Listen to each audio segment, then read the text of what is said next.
안녕하세요. 허환TV의 허환입니다. 오늘은 좀 중요한 방송을 하려고 합니다. 근데 양해 구할 것입니다. 지금 코로나19가 전국적으로 창궐하고 있죠. 상당히 좀 중요한 시기인데도 국민들이 뭘 할라 해도 할 수가 없습니다. 손발이 잘려나간 그런 셈입니다. 이 자영업자들이나 그 사업하는 사람들은 축을 하죠. 공무원들은 이 진정시키기 위해서 코로나19를 진정시켜서 불철주야 뛰고 있습니다. 참 어려운 시기를 맞이했지만은 우리 이에 굴하지 않고 참 자기 있는 자리에서 최선을 다해야 된다고 그런 생각을 하고 있어야 됩니다. 이 요즘 그 사회적 합의가 참 중요한 그 시기입니다만은 이 코로나로 통해서 그 바뀐 그 사례들이 상당히 많은데요. 이 시기에 그 원격 의료, 원격 진료 이야기가 상당히 많이 나오고 있습니다. 글로벌 원격기에서 코로나가 그 이런 상을 받고 나가고 있다고 볼 수가 있습니다. 그 선진국의 보험수가 동등 허용하고 원격을 확대하고 있는 시점이거든요. 정부에서는 고위험군 대상 그 전화 상담을 일시에 도입한 바가 있습니다. 그 시행 결과 우려했던 상급기관 쏠림 현상이 없어요. 그건 코로나 그 19 이후 그 2월 달부터 8일 원격 의료에 참여한 의료 기관 수를 볼 것 같으면은 참여 의료 기관 수가 7,730개였습니다. 7,730개 그 의료 기관이 참여를 했는데 시행 건수는 68만 8,794건이었어요. 그래 그 진찰료는 99억 약 100억에 달하는데 6,554만 원인데 약 100억에 그 가까운 돈이 지출이 됐습니다. 사실 코로나19가 그 장기화되면서 요즘 1,000명을 오르내리고 있거든요. 나흘째 지금 오늘이 그 20일, 21일 되나요? 연일 한 그 닷새 동안에 그 1,000명씩을 유지하고 있습니다. 이 코로나19 장기화는 사회 각각 영역에 새로운 변화를 일어나고 있습니다. 그 정부가 현행법상 불법인 원격으로를 코로나19 확산세 일시 허용한 것이 대표적이거든요. 그럼 고위험 구분을 대상으로 의사의 판단에 따라 환자가 의료기관을 직접 방문하지 않고 전화로 상담하고 처방할 수 있는 원격 의료를 일시 허용했다 이겁니다. 그런데 이게 그 필요한 시점입니다. 의료기관에 전화만 해도 병원을 오라 하지 허용하는 경우가 없거든요. 그런데 정부에서 이제 시행 지침을 이제 하도록 했기 때문에 이런 일을 하게 됐는데요.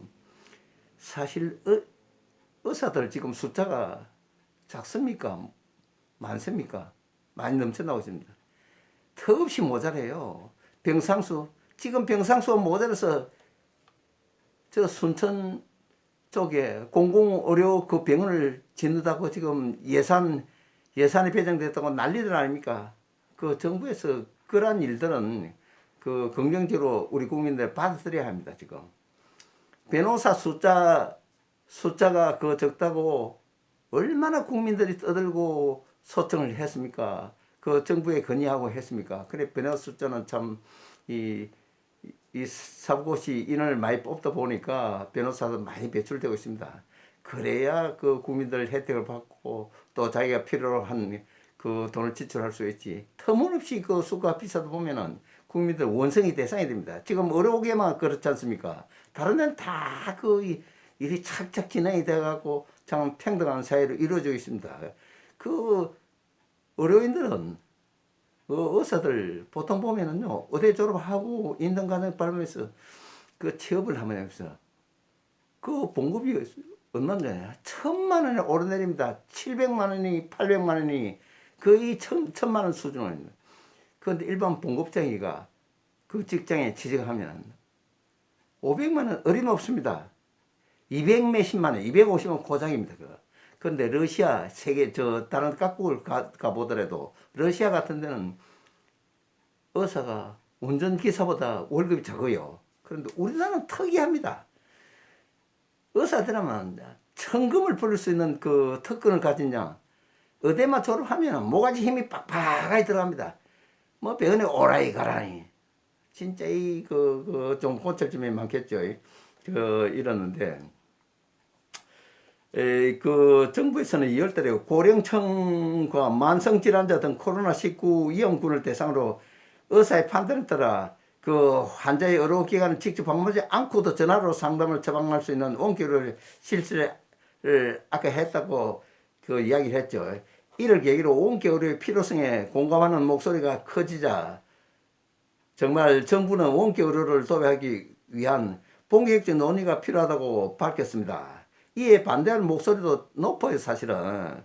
그래서 이 참 높은 목소리보다도 찬성이 많을 것입니다. 훨씬 많죠.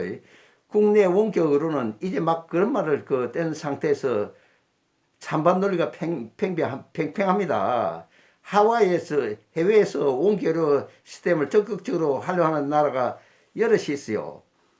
그 업계에 따르면은 선진국들은 원격 의료에 대한 빗장을 빠른 속도로 끌고 나가고 있습니다. 풀어 나가고 있습니다.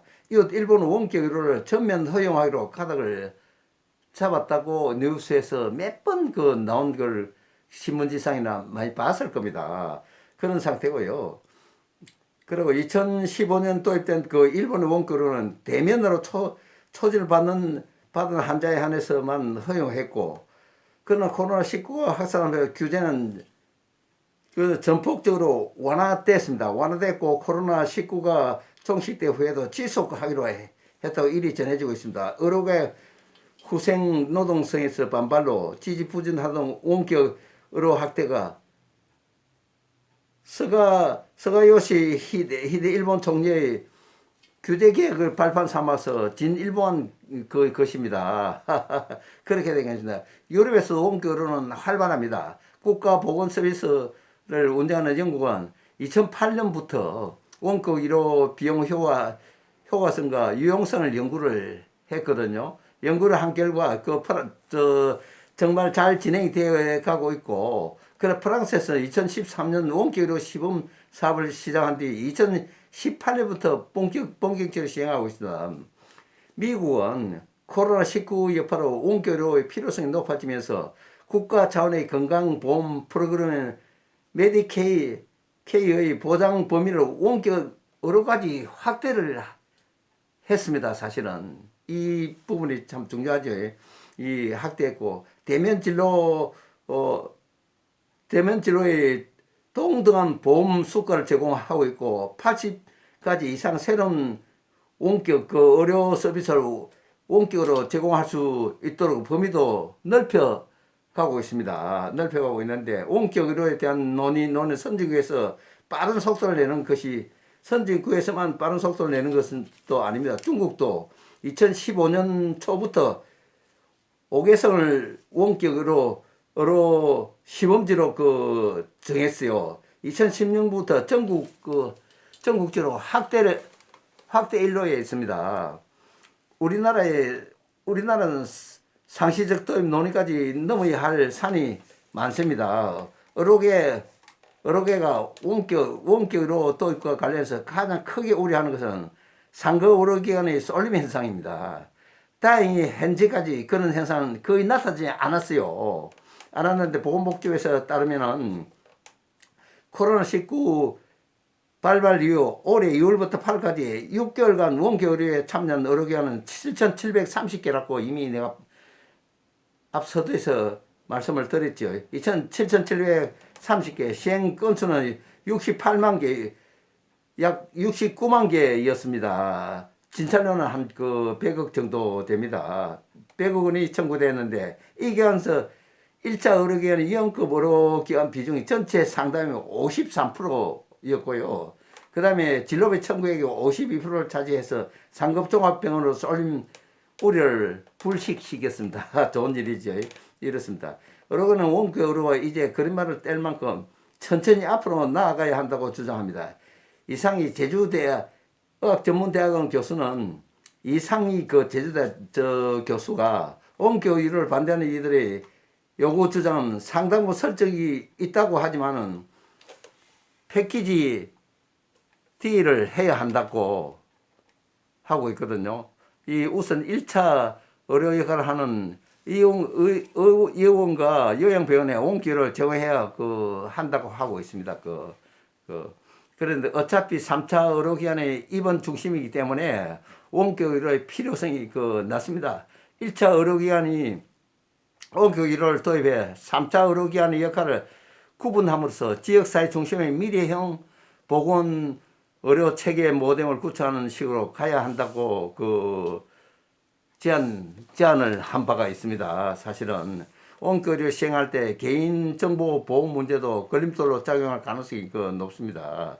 원격 의료가 우선적으로 필요한 곳은 고령층, 취약지역 등인데 이들 정보기술 이용이 제한적일 만큼 지역, 소득, 교육 수준, 연령대 등에 따른 의료 불평등이 야기될 것이라는 우려도 풀어야 할 숙제입니다.